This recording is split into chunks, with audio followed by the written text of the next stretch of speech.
I signed my life away before I realized someone else had already claimed the room. The pen felt too heavy for something so simple. Just ink on paper, just my name. But my fingers wouldn't listen. They trembled like they understood what my mind refused to accept. The office smelled like polished wood and expensive silence, the kind of silence that made every breath sound like a mistake. Victor Hale stood across from me, sleeves perfectly pressed, watch gleaming under the dim light, like time itself worked for him.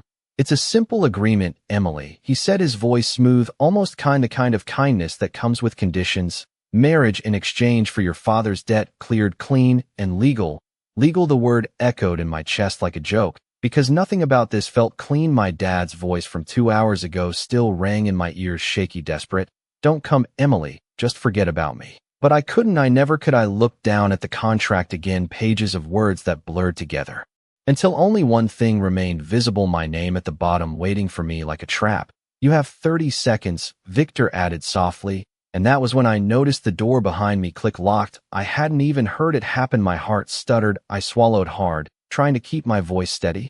This isn't real. You can't force someone into marriage like this. He smiled, not wide, not cruel, just certain. I'm not forcing you. I'm giving you a choice, sign, or your father's situation becomes complicated. My chest tightened. Complicated meant disappearing, meant never hearing his voice again, meant regret that would never stop echoing. I stared at the pen again. It rested neatly beside the contract like it had been waiting for me all along. My reflection shimmered faintly in its metal surface, distorted, unfamiliar, like I was already becoming someone else. I didn't want to be this girl, the one who traded her future for someone else's mistakes, but time was ticking. I could feel it in my pulse and the tightness of my lungs and the way the room seemed to shrink inch by inch until there was no space left to breathe. I picked up the pen. My hand betrayed me, immediately trembling so hard the tip hovered just above the paper.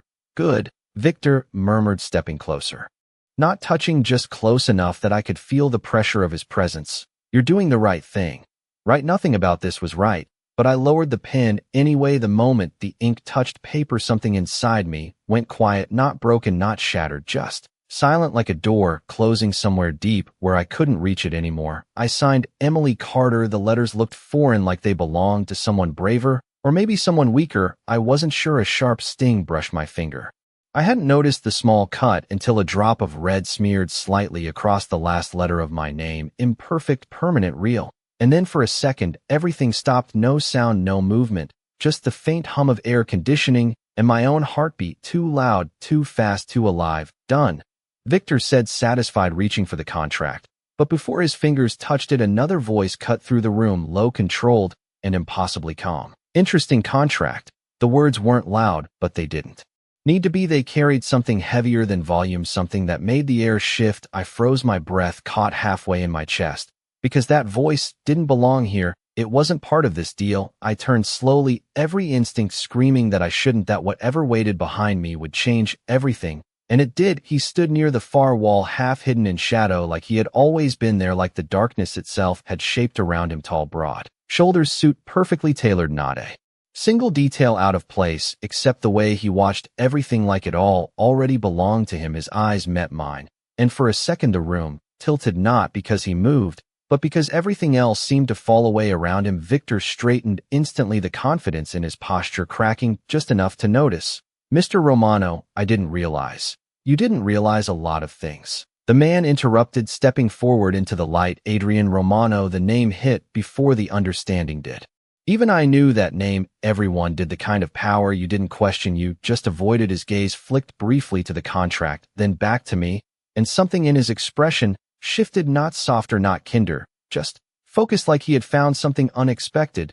You forced her to sign this, he said, not asking. Victor opened his mouth, probably to explain, to justify, but no words came out, because suddenly none of them mattered. Adrian's presence swallowed them whole. I stood there, still holding the pen, my signature drying on paper that no longer felt like mine, and for the first time since walking into that room, I realized something worse than being trapped. I had been seen, and somehow that felt far more dangerous. No one spoke after he said it. Not Victor, not me, not even the air seemed willing to move.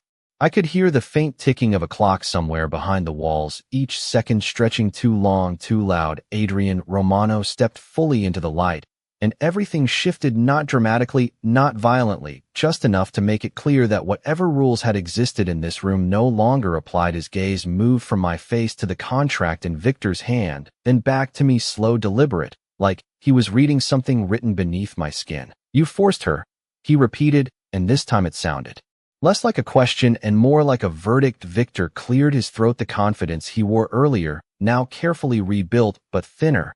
"It is a private agreement," she signed willingly. The word willingly made something twist in my chest. My fingers tightened around the pen I was still holding, like I needed proof that I had chosen this, even if I had not. Adrian's eyes flicked down to my hand, then to the faint smear of red across my signature. His expression did not change, but something colder settled behind his gaze. "Did you?" he asked, and for a second I thought he was speaking to Victor, but then I realized he was looking directly at me. The question landed differently, not demanding, not soft, just precise, like he expected the truth to matter. I opened my mouth, but nothing came out, because what was I supposed to say? That I had chosen this, that I had not, that my father's life had been balanced against mine, and I had panicked. The silence stretched until it became an answer of its own. Adrian nodded once, like he had heard everything I could not say. "That is what I thought," he said quietly. Victor stepped forward half a step, just enough to reinsert himself into the conversation. "With respect, Mr. Romano, this matter does not concern you. The debt has been settled. The contract is binding." Binding, the word echoed in my mind, heavier now that Adrian was here, like it had more meaning than it did a minute ago. Adrian looked at him, then, and it was subtle, the change, but undeniable. The room seemed to narrow around that single glance. "Everything in this city concerns me when it happens in my presence." His voice never rose. It did not need to. The certainty in it pressed down on everything else. Victor's jaw tightened just briefly before he smoothed it away. "There is no issue. Then you can see everything is in order." He held up the contract slightly, like paper could defend him, like signatures could outweigh whatever stood in front of him. Adrian took a step closer, not toward Victor, not toward me, but toward the space between us, and somehow that felt like the most intentional move of all. "In order," he repeated softly, his eyes dropping again to the page. "You call coercion in order." Victor's smile returned, but it did not reach his eyes. "I call it negotiation." Negotiation. The word sounded almost elegant until it hit the memory of my father's voice breaking through the phone line. Adrian tilted his head slightly, studying him like he was deciding something, not quickly, not carelessly, but with the kind of patience that made my pulse pick up. "Then you will not mind if I renegotiate," he said, and before Victor could respond, Adrian reached out and took the contract from his hand. The movement was smooth, unhurried, like he had all the time in the world. Victor froze, not stepping back, not stepping forward, just caught in that moment where control slipped without warning. "That is not necessary," he said carefully, but there was something underneath it now, something uncertain. Adrian did not look at him. He was reading my signature, tracing the faint smear across it with his eyes not touching, just observing. "Emily Carter." He said. My name sounded different coming from him, not softer, not harsher, just heavier, like it carried weight now, like it meant something beyond me. I felt my breath hitch without understanding why. "You signed this under pressure," he continued, still not looking up. I swallowed hard. "I signed it because I had no choice." The words came out before I could stop them, and the moment they existed in the room, I felt exposed, like I had given something away that could not be taken back. Adrian finally looked at me again, and this time there was no distance in it, no detachment, just direct, unwavering focus. "There is always a choice," he said quietly. "The question is who controls it." My heart pounded against my ribs, because suddenly this was not about the contract anymore. Not really. It was about something else, something bigger, something I could not fully see yet. Adrian turned slightly, angling his body toward Victor without breaking eye contact with me. "How much?" he asked. Victor blinked, clearly caught off guard. "Excuse me, the debt," Adrian clarified, finally shifting his gaze. "How much does she owe you?" Victor hesitated just a fraction too long before answering. $200,000. The number hit me like a wave. I had known it was bad, but hearing it out loud made it real in a way it had not been before. Adrian nodded once, like it confirmed something he already suspected. "That is all," he said, and there was something almost dismissive in the way he said it, like the number meant nothing. Victor's posture stiffened again.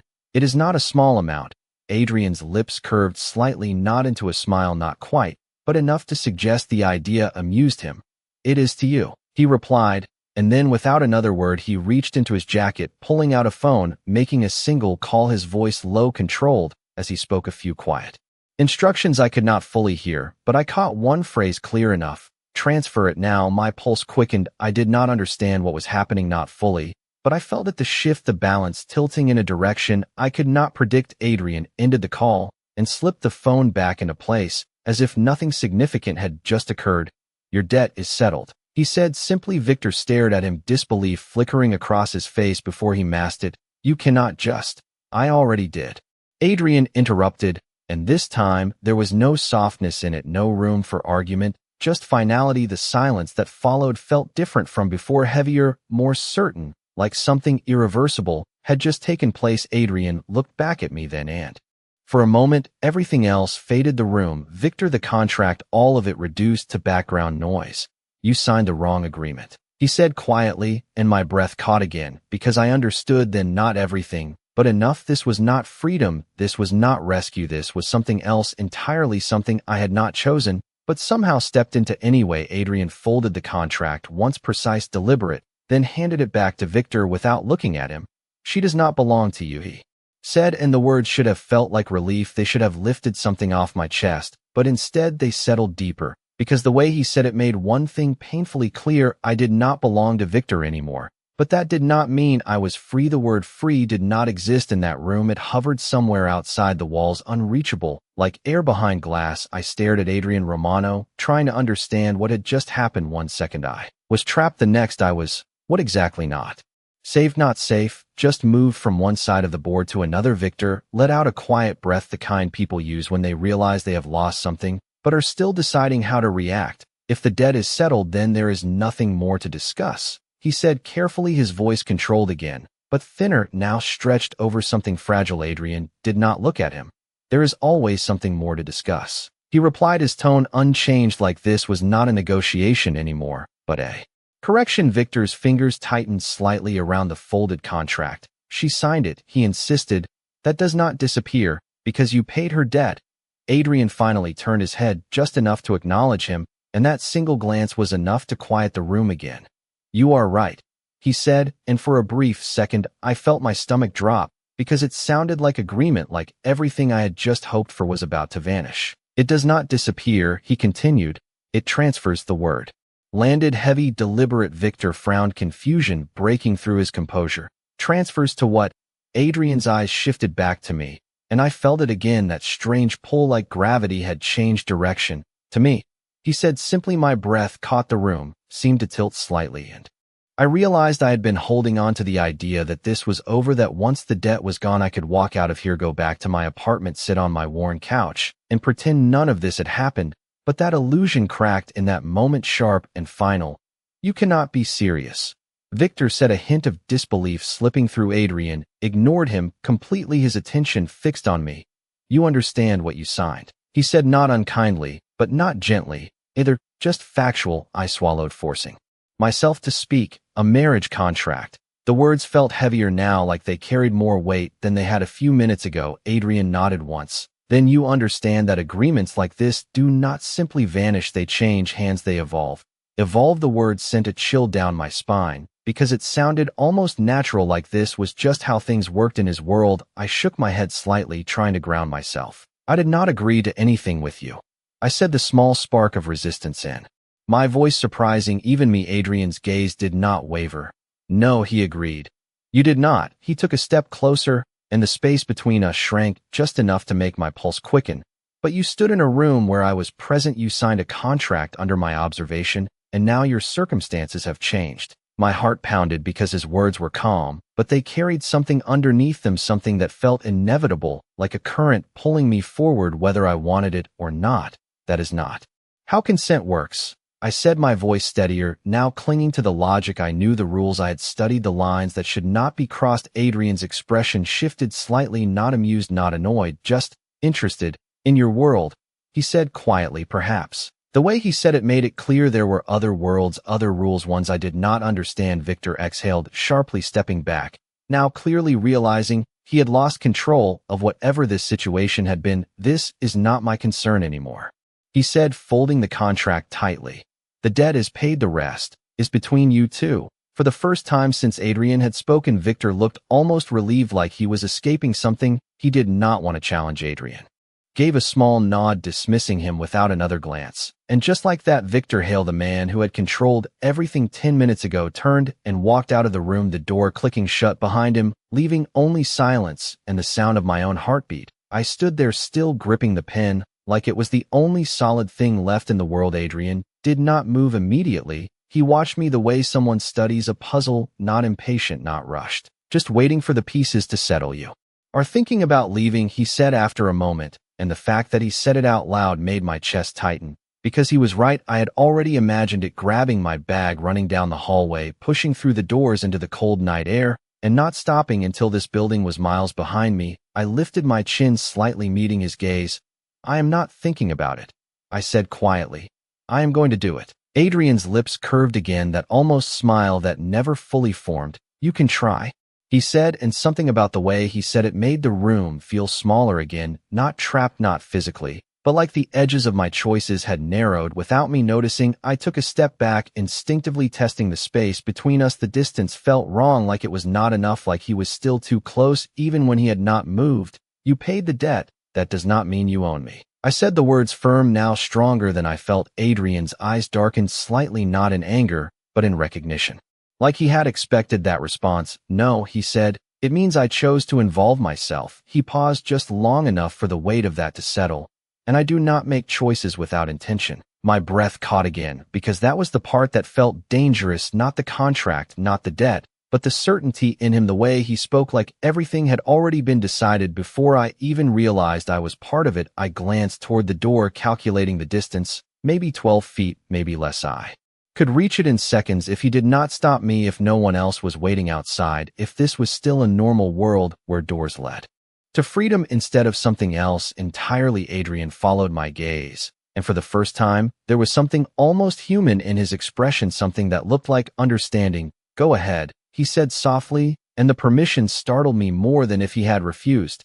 If you believe walking out that door ends this, then you should try. My heart slammed against my ribs, because deep down I knew he was right, not about everything, not about owning me, but about this moment, about the fact that something had shifted and walking away would not undo it. I tightened my grip on the pen, feeling the cool metal press into my palm, grounding me just enough to take another step back toward the door. And if I do leave, I asked, my voice barely above a whisper. Adrian's gaze held mine steady, unyielding.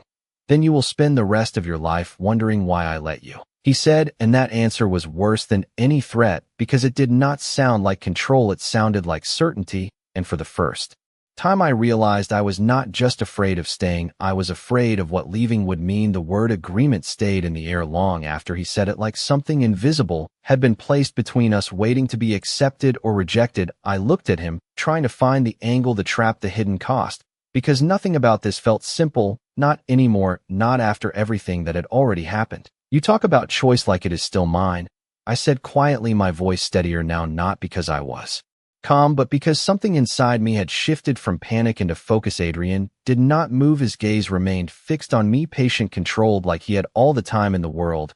It is yours, he said. It has always been yours. You just did not see the full cost of your options before. The words settled into me uncomfortably because there was truth in them, truth I did not want to admit. I tightened my grip on the pen, feeling the faint pressure against my palm, grounding me again. And now I do, I said. He inclined his head slightly. Now you do. The room felt different, quieter, but heavier, like every word carried more weight than before. I took a slow breath, trying to organize my thoughts, trying to separate fear from instinct, from whatever this pull was that kept me standing here instead of walking away. What kind of agreement? I asked finally, because avoiding it would not make it disappear. Adrian took another step forward, not enough to close the distance completely, but enough to make his presence feel closer, more real. A simple one, he said. You walk out of here with no debt, no obligation, no one looking for you, no one using your family against you. My chest tightened at the mention of my family, because that was the thread that had pulled me into this in the first place, the reason I had signed anything at all. And in return, I asked, already knowing there would be something. Adrian's eyes held mine steady. You honor the signature you already gave. The answer was too smooth, too clean. It did not explain anything, it only deepened the question. That contract was not with you, I said firmly. You said it yourself, it transferred, but that does not Mean it becomes whatever you want it to be. Adrian's expression did not change, but something sharpened behind his eyes. No, he said, it becomes what it was always meant to be, a binding decision. The way he said binding made my chest tighten again, because it sounded less like a legal term and more like something personal, something deliberate. I shook my head slightly. I am not agreeing to marry you if that is what you are implying. The words came out faster than I expected, more direct than anything I had said so far. Adrian did not react the way I thought he would. No surprise, no irritation, just a quiet acknowledgement. I am not asking you to agree, he said. I am asking you to understand what you already did. My pulse quickened, because that was worse. That was the part that made this feel like something I had already stepped into without realizing it. You keep saying that like my choice does not matter anymore, I said. Adrian's gaze softened, just slightly, not enough to change the tension, but enough to shift something beneath it. Your choice matters more now than it did before, he said, because now you are choosing with full awareness. The words lingered between us, heavy, deliberate, and I realized that was the difference. Before I had signed out of fear, out of urgency, out of not knowing what else to do. Now I was standing here with all the pieces in front of me and no excuse not to see them clearly. I exhaled slowly, my mind racing through possibilities, outcomes, consequences, none of them simple, none of them easy. If I say no, I said, if I walk away again and keep walking, what happens then? Adrian did not hesitate. Then you leave with nothing owed and nothing gained, he said. Your life returns to what? It was before this room, before that signature before me. The certainty in his voice made my chest tighten, because it sounded almost believable, like a clean reset, like none of this would follow me out the door. But I had already felt it. I had already stepped into the hallway and realized something had changed, something that would not disappear just because I chose to ignore it. And if I stay? I asked quietly. Adrian's eyes darkened slightly, not in threat, not in pressure, but in something deeper, something that felt like intention. Then you step into something different, he said, something that was already set in motion the moment you signed your name. My breath caught, because there it was again, that idea that this had never been random, never been coincidence. Like the moment I walked into this building, I had already crossed a line I did not see.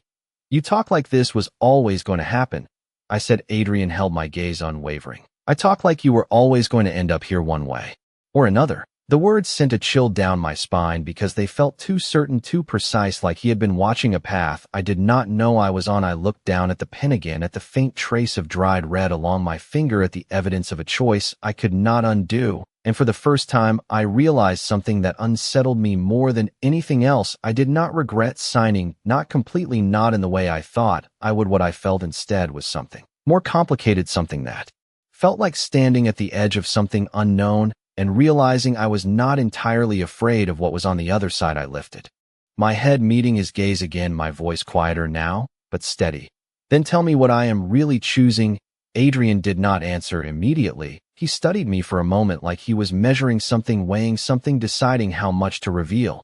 You are choosing whether your life stays small and safe, he said finally, or whether you step into something that will change you. The words settled deep because they were not about him, not really. They were about me, about what I was willing to become, about whether I was willing to step into something bigger than the life I had been trying to hold together piece by piece. I swallowed hard, my grip tightening on the pen as the weight of the choice settled fully into place. And for the first time since this began, I understood the real question was not whether I belonged to him. It was whether I was willing to become someone who could stand beside him. The moment I realized I was no longer trying to escape, something inside me went quiet, not peaceful, not calm, just still, like the part of me that had been panicking finally stepped back and let something else take over. I looked at Adrian Romano differently, now not as an obstacle, not as a threat, but as a variable, something I needed to understand before I made a decision I could not undo.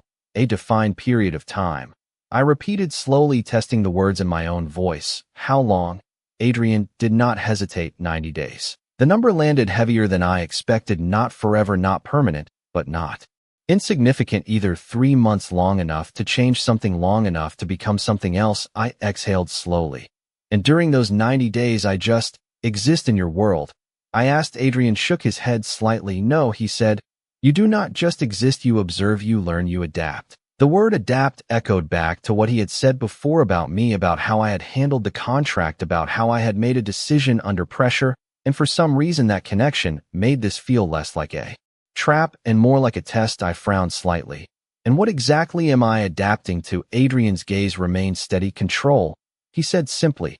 Not the kind that is forced on you, the kind you understand, the kind you choose when you know the consequences. My chest tightened because that was different from anything I expected. Not ownership, not possession, something else, something more deliberate.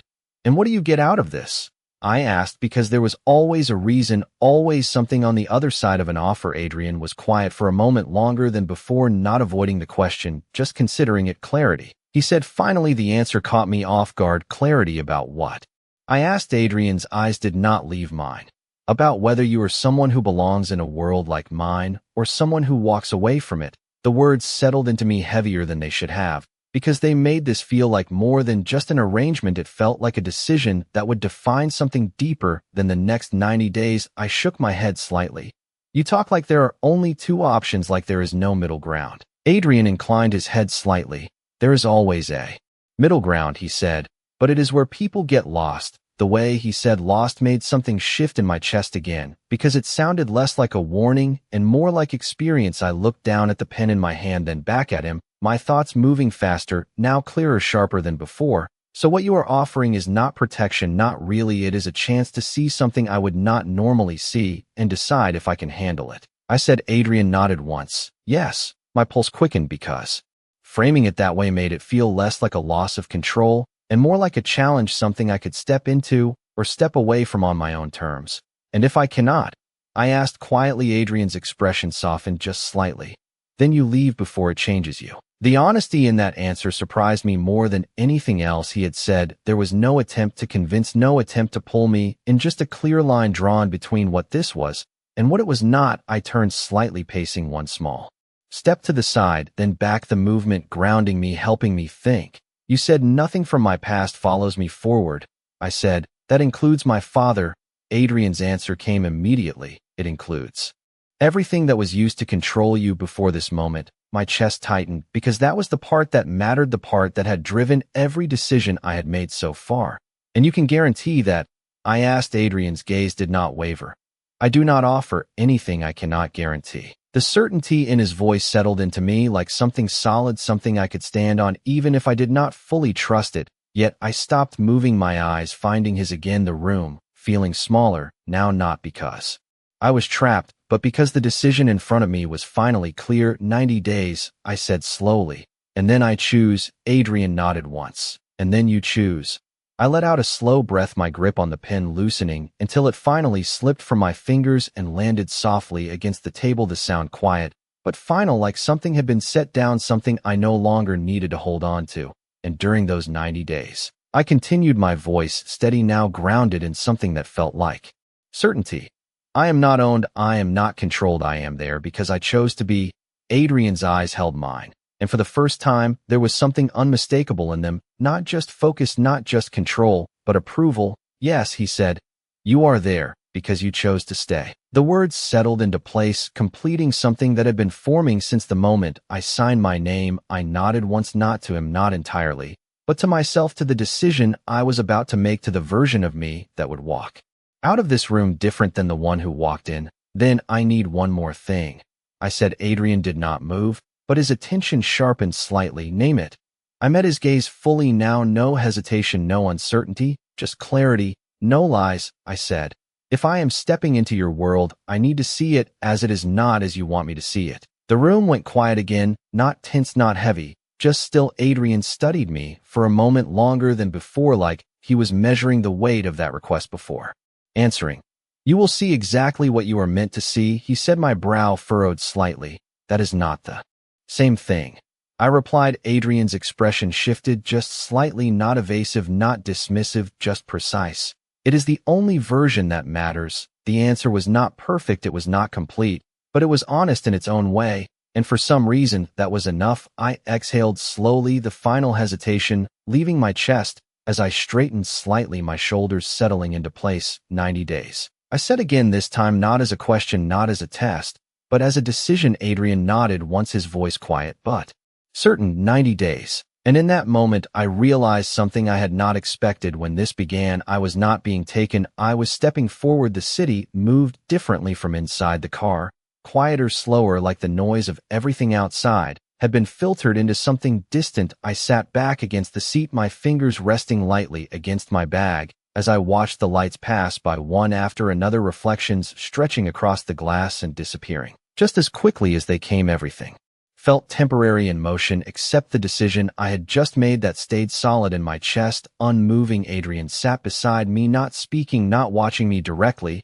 but present in a way that filled the space. Without overwhelming it, the silence between us was not uncomfortable. It was deliberate, like neither of us needed to rush into what came next. "Where are we going?" I asked, finally, my voice steady but softer than before. Adrian did not look at me when he answered, "Somewhere you can see the structure before you are asked to understand it." The words were precise, like everything he said, but they did not fully explain anything, and I realized that might be intentional, not to confuse me, but to make sure I paid attention to what I was about to see rather than relying on explanations. I nodded slightly, even though he was not looking, because I understood that part. This was not something that could be explained in words. Not yet. The car turned smoothly onto a quieter street, the buildings changing from crowded storefronts into something more controlled, more private. Tall glass structures set back from the road, security subtle but visible if you knew where to look. The car slowed before stopping in front of a building that did not try to impress. It did not need to, the kind of place that looked simple until you noticed the details, the precision, the quiet control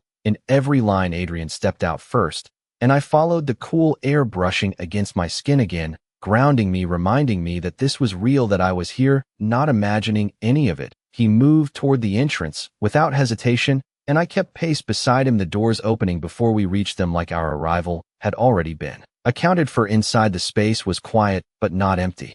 People moved with purpose, conversations low, controlled, no wasted motion, no unnecessary noise. It felt like a place where everything had a reason for being there, including me. Adrian stopped just inside the entrance, turning slightly toward me. "This is where you start to see it," he said. I looked around, taking in the details, the way people acknowledged him with small, precise gestures, not fear, not submission, but recognition, respect built on something deeper than status. "See what?" I asked. Adrian's gaze moved across the room, then back to me. "How control works when it is not forced." The words settled into me as I watched the space around us, people making decisions quickly, efficiently, no hesitation, no confusion, everything flowing in a way that felt almost seamless, like they all understood something I did not yet. "It does not look like control," I said quietly. Adrian nodded once. "That is because you are used to seeing it when it is obvious, when it is loud, when it is imposed." He gestured subtly toward the room. "This is different. This is chosen structure." I frowned slightly, trying to understand the distinction, trying to see what he was pointing out without fully grasping it yet. "And you expect me to just fit into this?" I asked. Adrian's expression did not change. "No," he said. "I expect you to learn it." The correction was small, but important. It shifted the pressure from becoming something immediately to understanding it first. I exhaled slowly, my eyes still moving across the room, taking in details I would have ignored before, the way conversations ended exactly when they needed to, the way decisions seemed to move through people without delay, the way nothing felt accidental. "And if I cannot?" I asked. Adrian's voice remained calm. "Then you leave knowing exactly why." The honesty in that answer settled something in me again, because it removed the illusion that this was something I had to succeed at. It made it clear that failure was still a choice, still an option. I turned my attention back to him, studying him the way he had studied me earlier, trying to understand what part of this was him and what part was the world he had built around himself. "And where do I fit into this?" I asked. Adrian's gaze held mine steady. "You do not fit into it," he said.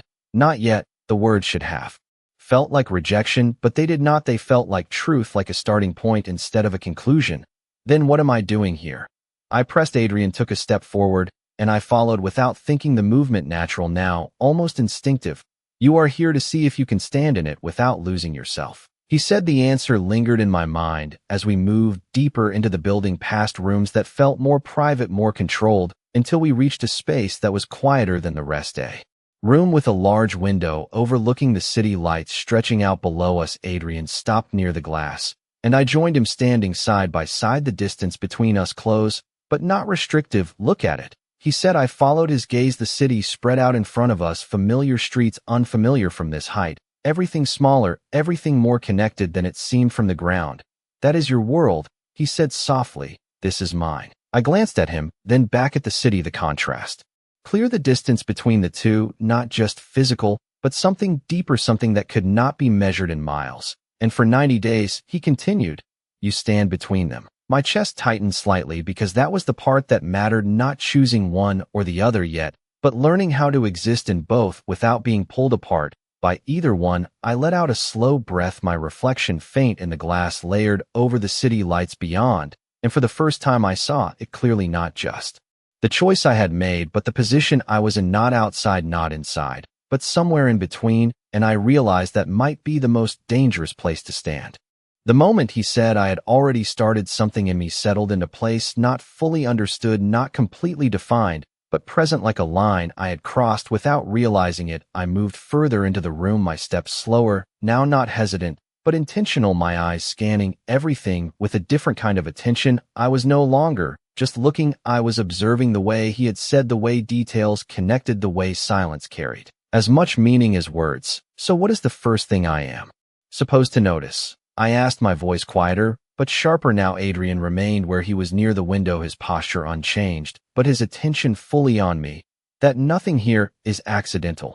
He said. The answer seemed simple, but it shifted something immediately. I turned slightly, taking in the placement of everything again, the furniture, the lighting, the distance between objects, the way nothing felt out of place, even in its simplicity. That is not unusual, I said. Most places are designed intentionally. Adrian shook his head slightly. Design is about appearance. This is about function. He replied, everything here serves a purpose even when it does not seem like it does. I frowned slightly, trying to see beyond the surface, trying to understand what he meant instead of just hearing it. Then what does this room do? I asked. Adrian's gaze moved briefly around the space before returning to me. It removes distractions, he said, so that decisions are made clearly without interference. The words settled into me because they matched what I had felt since stepping in here, the quiet, the focus, the way everything unnecessary had been stripped away. I nodded slowly, letting that understanding form. And the rest of the building? I asked. Adrian's expression remained steady. Operates the same way, just on a larger scale, he said. I turned toward the door again, the space beyond it suddenly feeling different, now not just a hallway, but something structured, something intentional. I took a step toward it, stopping just before reaching it. Then I should see it from the inside, I said, more to myself than to him. Adrian did not respond verbally, but the slight shift in his posture was enough to confirm I was moving in the right direction. I opened the door, stepping out into the corridor again, but this time everything felt sharper, clearer. I noticed the way people moved with purpose, the absence of hesitation in their steps, the way conversations were short, precise, no wasted words, no unnecessary emotion. It was not cold, it was controlled. And there was a difference I could feel, even if I could not fully explain it. Yet I walked slowly, not wandering, but moving with intention, my eyes taking in details, the subtle nods between people, the way someone adjusted their path without needing to be told, the quiet understanding that seemed to exist between everyone in the space. I stopped near a glass wall, looking into another room where a small group stood around a table, their conversation low but focused, one person speaking, the others listening, not interrupting, not competing, just processing information. I watched for a moment longer, noticing how quickly decisions were made, how there was no back and forth, no uncertainty, just clarity, followed by action. They trust each other, I said quietly, more as an observation than a question. Adrian had followed me, without me noticing, standing just behind and slightly to the side, not crowding, not directing, just present. They trust the structure.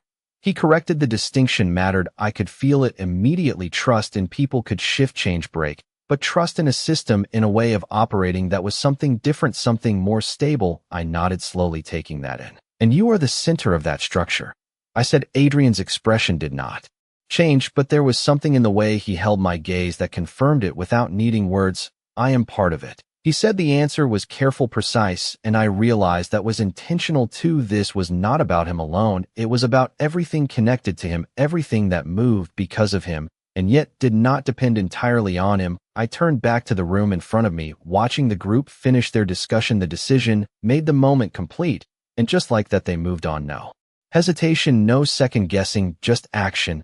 They do not question it, I said. Adrian's voice was calm. They question what needs to be questioned, not what has already been decided. The words settled into me because they revealed something deeper, something about confidence, about clarity, about knowing when to act and when to think. I leaned slightly against the glass, my reflection faintly visible alongside the people inside the room, and for a second I saw the difference between them and me, not in ability, not in intelligence, but in certainty. They knew where they stood, what they were doing, why they were there, and I was still figuring that out. "And you think I can learn this?" I asked. Adrian's answer came without hesitation. "I think you already started to." I let out a slow breath, my gaze shifting from the reflection back to the room, then finally to him. "Understanding it is one thing," I said. "Being part of it is something else." Adrian nodded once. "That is why you are here." The simplicity of that answer made everything feel heavier because it meant there was no shortcut, no easy way to bridge that gap. I would have to step into it fully or step away completely. There was no in between, not really, not anymore. I straightened slightly, pushing away from the glass, my posture aligning with something that felt closer to purpose. "Then uncertainty. Then I need to see more," I said. Adrian's eyes held mine steady, and for a moment, there was something there, something that felt almost like approval, not given freely, not lightly, but earned in some small way. "Then keep looking," he said quietly, and as I turned to move further down the corridor, I realized something I had not expected when this began. I was no longer asking whether I belonged here. I was starting to ask what it would take to stay. The question shifted before I realized it, no longer what it would take to stay, but what it would cost. And for the first time since I stepped into this building, I felt the edge of something sharper than curiosity, something that felt like consequence. I moved further down the corridor, my pace steady, but my thoughts moving faster, connecting pieces. I had only just started to see people passed by, acknowledging Adrian with quiet precision, their attention flickering briefly to me, not with judgment, not with curiosity, just recognition that I was there and that my presence meant something, even if I did not yet understand what that was. "They already know I am here," I said without turning. Adrian's voice came from just behind me, calm and certain. "Of course they do." The simplicity of his answer made my chest tighten slightly because it confirmed what I was beginning to realize. Nothing in this place happened without awareness, without intention. I stopped near another open space, a larger room this time with screens along one wall, numbers, shifting data, moving in ways I could not immediately interpret, but could feel were important. The people inside worked with the same quiet focus as the others, each movement deliberate, each decision made without hesitation. I watched for a moment longer, trying to understand the flow, the rhythm of it all. "This is not just observation," I said slowly. "This is control on a larger scale." Adrian stepped beside me, his presence steady, grounding, but not intrusive. "It is coordination," he corrected. "Control implies force. This is alignment." The distinction mattered again. I could feel it, the difference between something imposed and something accepted, between pressure and precision. I folded my arms lightly, my eyes still on the screens, trying to follow the patterns, trying to see what they saw. "And what happens when something does not align?" I asked. Adrian's gaze remained forward. "Then it is adjusted," he said. The answer was simple, but it carried weight, because I could hear what was not being said, not removed, not destroyed, just adjusted, brought back into place within the structure. I turned to look at him, studying him more closely now, the way he spoke, the way he chose his words, everything deliberate, everything measured. "And if it cannot be adjusted?" I pressed. Adrian met my gaze fully now, his expression unchanged, but his eyes sharper. "Then it does not belong in the structure." The words settled deep because they echoed what he had said before about belonging, about choosing, about knowing where you stand. I looked back at the room again, the people inside moving with certainty, with clarity, and I realized something that unsettled me more than anything else. I was starting to understand it, not completely, not fully, but enough to see the logic behind it, enough to see how it worked. "This is not about power," I said quietly. "Not in the way people think." Adrian nodded once. "Power is a result, not a goal." He said. The statement lingered because it reframed everything I had assumed about him, about this world. This was not about domination, not about control. In the obvious sense, it was about something more refined, something that required understanding, not just force. I exhaled slowly, my thoughts shifting again, deepening as I processed what I was seeing, what I was beginning to grasp. "And where do I fit into this now?" I asked. Adrian did not hesitate. "You do not fit yet," he said. "You observe until you understand enough to decide whether you should." The answer was consistent with everything else he had said, but it landed differently now because I could see what he meant. I could see the gap between where I was and where these people stood, not in status, not in position, but in clarity. I took a step back from the glass, the reflection catching my eye again, my face superimposed over the movement behind it. And for a second, I saw both versions of myself, at once the one who had walked into that office desperate, uncertain, reacting to pressure, and the one standing here, now watching, thinking, choosing. The difference was not dramatic, but it was real. And if I choose to step into this, I said slowly. Adrian's gaze remained steady. Then you are no longer observing, he replied. You become part of the structure. My chest tightened, because that was the part that mattered, the shift from outside to inside, from learning to participating, from seeing to doing. And there is no halfway after that, I said. Adrian shook his head slightly. No. The finality in that answer settled into me, because it confirmed what I had already begun to feel. This was not something I could try casually, not something I could step into without consequence. It was a commitment, one that would change how I moved, how I thought, how I existed within this world. I looked around the room one more time, then back at him, my mind no longer racing, but focused, sharp, aware of the weight of the choice in front of me. You said 90 days, I said. That is not just time to learn, it is time to decide if I am willing to become this. Adrian's expression did not change, but there was something in his eyes, something that acknowledged the shift in my understanding. Yes, he said quietly. I nodded once more to myself, the clarity settling fully, now not comfortable, not easy, but real. Then I need to know one more thing, I said. Adrian's attention sharpened slightly. What is it? I met his gaze directly, my voice steady, grounded in everything I had seen, everything I had begun to understand. If I choose this, if I step into your world fully, what do I lose? The question hung